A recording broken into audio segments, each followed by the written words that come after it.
factory of 442. So 442,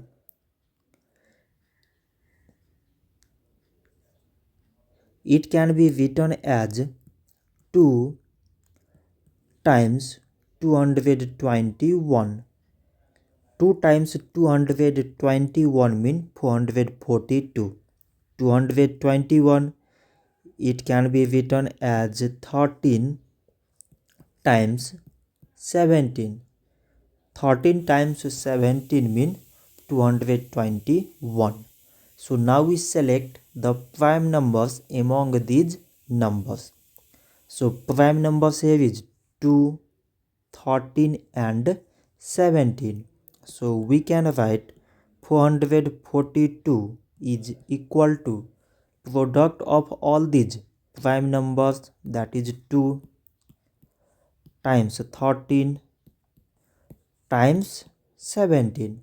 So this much for today, and thanks for watching.